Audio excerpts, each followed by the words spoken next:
Boa noite, pessoal. Eu fui. Eu raramente olho filmes, né? Porque os filmes de hoje em dia são um monte de empulhação ideológica, não existe mais um, um apelo à arte, de fato. Existe pouca coisa de arte, a bem da verdade, nos filmes de hoje. Claro, com algumas exceções, e são raras mesmo, as exceções, existe muito pouco apelo à arte de fato, né? Na sétima arte de fato. E o que existe hoje é um compilado de, de, ideo- de ideologia, de política, né? Dentro dos filmes que, sinceramente, tem me afastado muito do- dessa arte que é o cinema. E olha que eu gostava muito de olhar filmes, eu tinha muito apreço por filmes e perdi totalmente o encanto devido a essa empulhação que existe hoje desses movimentos identitários, de toda essa pauta woke. Mas eu vi em alguns desses canais nerds algo sobre esse filme, que disseram que até que era bom, e eu fui ver o filme, que é O Paraíso. Não consegui olhar tudo, o filme é uma porcaria, tem muitas, dá para te identificar muitos movimentos ideológicos ali, claramente é uma coisa assim, chega a ser absurdo. Mas o que me chamou a atenção foi um fato de que a empresa que compra tempo de vida das pessoas é uma empresa mega bilionária, uma mega empresa mundial, e, e eu vou dar spoiler, mas ela compra, o casal compra uma casa, e essa casa tem um valor de 2 milhões de euros. E esse filme passa na Alemanha, tá?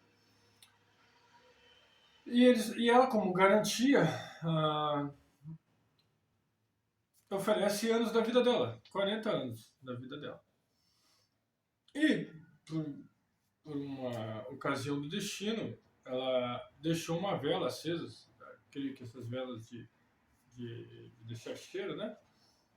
Acesa, e pegou fogo na casa. Eu não olhei todo o filme, não sei se aconteceu isso mesmo, ou se foi um golpe da empresa, não sei, porque o que eu vi ali foi uma coisa que acontece hoje em dia, as pessoas não notam, mas acontece hoje em dia, e acontece aqui no Brasil.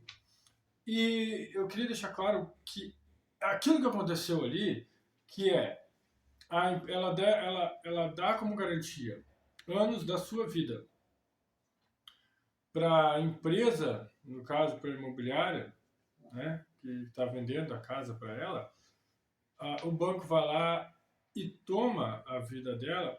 Só que não é. Por exemplo, hoje, se tu fica devendo para o banco não pode fazer nada contra a tua pessoa. Vai estar com uma ação judicial, tu vai pagar ali em 40 vezes, não vai ser preso por causa disso, entende? Tu não tem uma ação do Estado contra a tua pessoa, a menos que tu roube, né? A menos que haja um ato criminoso, né? Ali não, ali a polícia, quando ela sai, ela vai falar com a advogada para ver o que ela podia fazer, porque como ela tem essa como ela tem esse contrato, né, que ela deixa ali, caso aconteça alguma coisa, ela tem ali a execução de 40 anos que pegam dela, ela vai falar com o advogado se dá para fazer alguma coisa. Quando ela está saindo do consultório, a polícia vem e pega ela. É isso que acontece, a polícia vem e pega ela. Esse é o típico exemplo de um governo fascista. É um governo fascista. Por quê? Porque tu tem um Estado que está vinculado a uma empresa. Isso acontece no Brasil? Acontece. Acontece. Acontece esse ano, por exemplo. A pessoa que tiver com dívidas, ela simplesmente pede a carteira. A empresa vai lá, aciona o jurídico, né? Aciona o, o sistema jurídico, e eles vão lá e caçam a tua carteira, a carteira. Isso é um exemplo de governo fascista. É um exemplo de governo fascista. Não existe melhor exemplo do que esse. É claro que já existe o governo fascista? Já. Hoje os governos todos são fascistas. Não existe capitalismo. Esses idiotas que vociferam contra o capitalismo são todos imbecil. Eles não sabem o que é capitalismo. Eles nunca leram o Ludwig von Mises, não sabem nem qual é a percepção de Adam Smith para o livre mercado.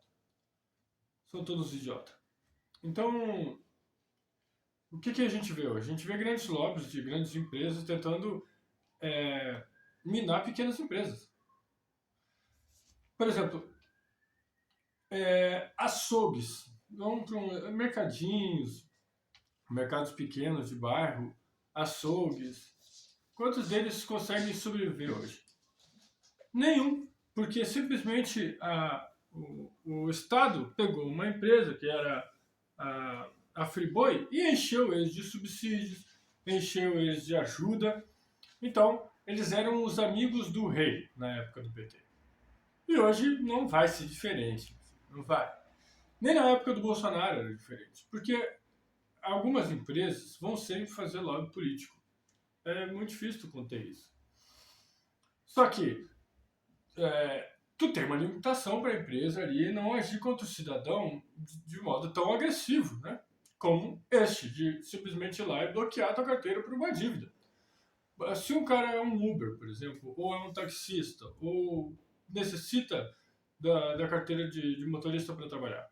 Então o Estado vai lá e vai tirar o meio de subsistência do cidadão porque uma empresa implicou o jurídico? Se isso não é um Estado fascista, então o que é? Então o que é? E a gente olha para isso, para um filme desse, e acha, nossa, que absurdo. Que absurdo. O problema é que as pessoas estão preocupadas com o tempo que vai ser roubado da pessoa, que vai ser comprado, no caso, né? Que seria essa aí pode servir para mais uma outra alegoria, mas não vou entrar no status filosófico aqui. Uma questão bem lógica mesmo as pessoas estão olhando para o absurdo do tema, que é as pessoas vendendo o seu tempo de vida, e não olham para o objetivo final que demonstra o Estado como ele age de modo claro, né? Que são parcerias com empresas grandes, empresas bilionárias, trilionárias, que são capazes de mandar te prender porque simplesmente tu não paga uma dívida. Ou como acontece na China, por exemplo. Os caras vão lá e arrancam os teus órgãos, pô. E o pior é que tem gente batendo palma para esse tipo de estado que a gente vive. Não só naquele... Daí eu tenho que entrar nesse assunto. As pessoas que fizeram doação pro Bolsonaro. Eu até entendo que em primeira partida vocês tenham... vocês acreditem que ele é o homem certo, ele é o homem correto para guiar a nação. Ele não é o homem correto para guiar a nação. Eu tive muita... Eu acreditei muito no Bolsonaro. Acreditei mesmo na sua fibra moral. Ele não tem fibra moral. Não tem. E quando eu vejo hoje, o que o Bolsonaro está fazendo hoje? Ele está fazendo a mesma coisa que ele fez enquanto ele estava no poder. Alianças políticas, nós temos que ganhar campo político. Porra nenhuma, meu filho. Não tem que ganhar campo político, tem que ganhar campo cultural, porra. O que tu podia fazer, tu já fez. Tu não tem mais força na política. Não tem mais. A política não tem força. Não esse meio político que existe hoje aqui não tem força para lidar contra o establishment. Não tem como. Não consegue. Não consegue. Ou tu muda a mentalidade das pessoas, e isso vai demorar muitos anos. Infelizmente no Brasil vai demorar muitos anos, porque as pessoas são extremamente estúpidas. Eu vejo a estupidez em quase todas as pessoas que eu converso. Sinto muito, mas as pessoas são extremamente estúpidas. É uma coisa chata de se falar? Infelizmente é uma coisa muito chata de se falar. As pessoas não conseguem ter a noção do que é um dado objetivo, do que é um dado abstrato, como isso funciona na retórica, como isso funciona na linguística. Eles não têm. As pessoas simplesmente não sabem nem dialogar. Elas perderam a capacidade de interagir umas com as outras. Porque eu um exemplo que aconteceu hoje é, foi um debate legal até, né? Não foi desrespeitoso nem nada, mas ali eu consigo ver a total falta de preparo para qualquer debate minimamente um debate minimamente esclarecedor, que dê clareza. Porque eu expliquei uma coisa muito óbvia. E a pessoa é incapaz de compreender uma coisa óbvia. Uma coisa muito, mas muito óbvia. Eu não sei se ela não é incapaz. Aí já é uma pessoa que já fez faculdade, fala de modo. Aquele modo polposo, sabe? Que a gente vê que fez faculdade, fez universidade, está dentro dos meios acadêmicos, pelo que parece, o modo de falar, tu vai, aquela polpa toda.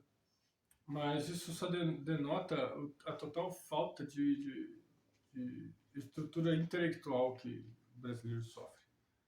E, os mais, os que deveriam ser aqueles que levam o conhecimento, né, que no caso essa pessoa que dá o curso, está totalmente desprovida da, do ato cognitivo, porque ela não consegue mais ligar o conceito da palavra, o conceito literário, o conceito real, com a sua prática observável.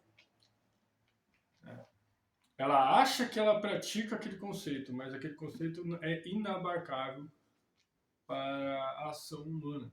Eu não vou entrar no detalhe aqui sobre o que é, porque é polêmico, né? As pessoas não gostam muito quando eu falo sobre determinadas coisas.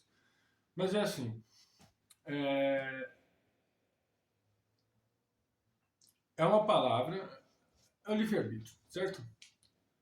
Tu não consegue colocar o livre-arbítrio como uma ação real do ser humano. Não consegue, é impossível. Por que é impossível? Porque existe, dentro da nossa mente, existem forças que interagem com o nosso intelecto que nos impedem de ter nos impedem de fazer deliberações de juízo sem um filtro. Não tem como. Você não consegue fazer isso. Porque sempre vai existir um filtro moral, sempre vai existir outras, outros conceitos ideários que vão direcionar o nosso juízo. Isso é um dano objetivo. Você não consegue ser livre, totalmente livre. Não existe um juízo livre. Um juiz, quando vai julgar alguém, como é que ele faz esse juízo? Ele vai fazer esse juízo dentro de uma carta, dentro de um conjunto constituído de leis, por exemplo. Então ali não pode ser um juiz totalmente imparcial. Percebe? Ele é parcial, porque a parcialidade dele está vinculada com a Constituição. Se não houver uma Constituição, a parcialidade dele vai estar alicerçada no conjunto de crenças morais. Então, não existe juízo imparcial, porra. Então, é um dado evidente. Não é, eu não falo porque eu acho que é assim. Não, é assim. Não existe esse negócio. Assim como também. Porque a conversa é: existe o pré-determinismo ou existe o livre-arbítrio? Nenhum dos dois existe de fato. Tu não pode fazer essas observações que são puramente intelectuais e dizer que isso funciona de uma determinada forma, porque não funciona. São conceitos abstratos que existem de fato, o arbítrio existe, é o juízo, e a liberdade existe, ser livre existe também. Mas os dois, o livre-arbítrio, junto como uma ação, não existe. Não para o ser humano. Não dessa forma. Não tem como existir. Assim como também o pré-determinismo não tem como.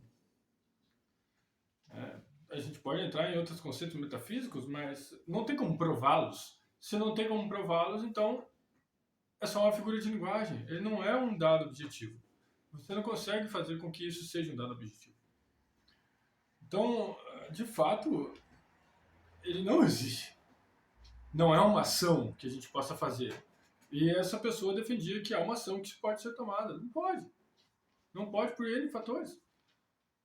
Então, por que isso é problemático? Porque esses tipos de filme e tipos de livros que são lançados hoje em dia são basicamente para cauterizar a tua capacidade cognitiva. Colocam, te enchem de ideias e vão botando camadas sobre camadas, vão fazendo sofismas sobre sofismas para que tu enterre essa tua capacidade de interagir com as coisas reais. Então, quando tu não consegue ver o estado de coisas como eles andam, tu basicamente aceita aquilo que existe. Porque é aquele negócio, o peixe não percebe a água.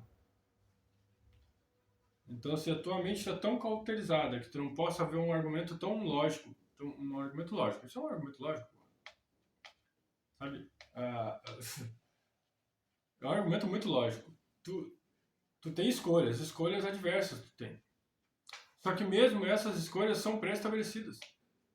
Se tu vai escolher entre o vermelho e o azul, é uma condição pré-estabelecida. Percebe? Então, o que eu vejo? Que as pessoas não conseguem ver isso de uma forma, ver essas coisas com clareza, entende? Que a ação existe uma ação das palavras dentro do seu intelecto, pô. O livro que eu escrevi, que eu quero lançar, é basicamente essa ação que existe dentro do cérebro, que são figuras, são as palavras e os conceitos e as ideias são como personagens que estão dentro do nosso cérebro e interagem com o nosso intelecto. O problema é que esses personagens interagem com o nosso intelecto e muitas vezes nós não sabemos quais são os fundamentos, da onde saiu, como eles foram colocados ali. E isso atrapalha a pessoa tanto na parte de ver as coisas com um dado objetivo e conseguir reproduzi-la ela com uma gramática formal, né, ou escrevendo, e também faz com que impeça, né, muitas dessas ideias faz com que impeça que ela veja coisas que ela conseguiria ver se essa ideia não tivesse introjetada dentro dela, né? Um fato é esse filme, porque quando eu fui olhar quando eu vi essa crítica do filme num dos canais nerds aí, eles falaram que o filme era bom. O filme era bom, e papá. Aí falaram ali sobre a questão do cara vender os anos de vida e tal, não sei o quê. Mas ele não entrou em vários aspectos. Ele não falou, por exemplo, que existia uma forte tendência ideológica partidária, né, política ali dentro, né, que é um absurdo. Eu acho que os filmes tinham que parar com essa palhaçada, porra. Faz filme, cara, para de fazer política. E o outro objeto é exatamente o vínculo entre o Estado e a empresa, que é basicamente o regime fascista. E que é o que a gente já vive aqui no Brasil, de certa forma. Então, eu não sei por que eles não conseguiram ver isso, porque é um canal que eu sigo, é um canal supostamente conservador, mas eles não conseguiram enxergar aquilo ali no filme, é uma coisa tão óbvia. Então eu vejo por que eles não conseguiram enxergar, assim como as pessoas que eu converso no dia a dia não conseguem enxergar coisas tão evidentes. Por que isso acontece? É porque falta para as pessoas um pouco de clareza das ideias. As ideias, elas dominam as pessoas. E elas não conseguem saber de onde elas vêm. Porque elas são como um peixe que não consegue ver que estão dentro da água. Valeu, pessoal.